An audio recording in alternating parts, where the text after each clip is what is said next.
beraneka ragam hewan dan makhluk hidup lainnya.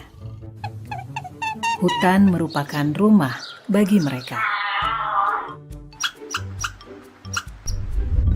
Pada suatu hari, Raja Hutan berpidato di hadapan semua hewan di hutan dan mengatakan, "Untuk menghadapi tantangan dunia baru, maka aku akan mendirikan sebuah sekolah. Semua anak-anak hewan yang ada di hutan diwajibkan untuk bersekolah." Tanggapan masyarakat hutan setelah mendengar perintah sang Raja Hutan tentang kewajiban anak-anak harus bersekolah sangatlah beragam. Jadi terdengar keriuhannya. Mereka mendiskusikan kurikulum yang harus diajarkan di sekolah hewan tersebut. Semua memiliki pendapat yang berbeda. Pagi yang cerah, warga hutan mengantar anak-anak mereka ke sekolah hewan untuk mendaftar masuk sekolah. Mereka antri dengan tertib berbaris. Warga hutan beserta anaknya dijelaskan oleh jerapah, sang kepala sekolah, bahwa sekolah hewan tersebut telah memutuskan untuk mengadopsi kurikulum kegiatan yang terdiri dari berlari, memanjat, berenang, dan terbang. Agar lebih mudah pengelolaan kurikulumnya, maka semua hewan wajib mengambil dan mengikuti semua mata pelajaran. Bebek sangat bagus dalam berenang, bahkan ia lebih baik dari instrukturnya. Tapi dalam ujian terbang, nilainya hanya pas-pasan.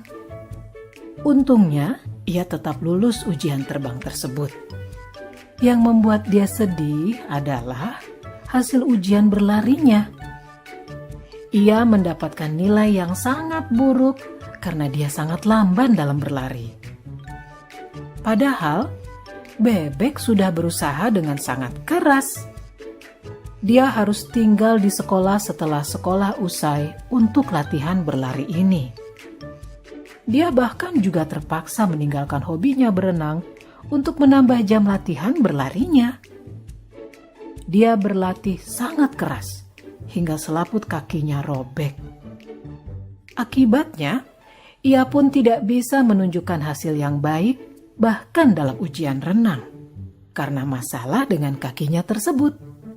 Bebek pun gagal di ujian berlari dan hanya mendapat nilai rata-rata dalam ujian berenang. Bebek sedih sekali mendapat nilai rata-rata. Tapi di sekolah tidak ada yang peduli dengan kesedihannya. Menurut guru-gurunya, nilai rata-rata bebek sudah memenuhi kriteria ketuntasan minimal atau KKM. Jadi tidak masalah. Kelinci tadinya senang karena ia selalu mendapat nilai bagus di pelajaran berlari. Tapi akhir-akhir ini semangat belajarnya menurun drastis. Ia lelah karena hampir setiap hari harus mengikuti kelas remedial untuk berenang. Sementara itu, tupai adalah hewan yang sangat baik dalam memanjat pohon. Tapi saat pelajaran terbang, ia mengalami frustasi. Di kelas terbang, gurunya meminta ia terbang dari bawah ke atas dan bukan dari atas pucuk pohon ke bawah. Karena diforsir, ia kelelahan. Tupai pun mengalami kram. Akhirnya, Tupai mendapat nilai C dalam memanjat dan nilai D dalam berlari. Elang di kelas dikategorikan sebagai anak bermasalah dalam disiplin, sehingga sering sekali dihukum. Di kelas memanjat, ia selalu mengalahkan semua hewan yang lain dan sampai ke pucuk pohon terlebih dahulu. Tetapi, ia bersikeras untuk naik ke atas pohon dengan menggunakan caranya sendiri. Menurut elang, yang penting adalah tujuan akhirnya.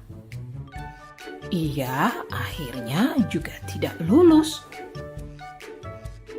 Walaupun gurunya sudah memintanya untuk terbang dari bawah, ia tetap tidak mau mendengarkan. Psikolog sekolah mendiagnosis Elang memiliki oppositional deviant disorder, gangguan oposisi menantang. Rencana modifikasi perilaku yang ketat pun lalu dikembangkan untuk elang. Pada akhir tahun, seekor ular yang kebetulan bisa berenang sedikit, berlari sedikit, memanjat, dan terbang sedikit, memiliki nilai rata-rata tertinggi di antara para hewan. Sebagai murid yang dianggap terbaik, ia diminta mengucapkan pidato akhir tahun mewakili hewan-hewan lainnya. Anjing-anjing padang rumput memutuskan tidak bersekolah karena tidak ada kurikulum menggali. Para orang tua anjing kemudian lebih memilih mengirimkan anak-anaknya untuk magang kepada musang, sambil terus mengkritisi kebijakan sekolah hewan.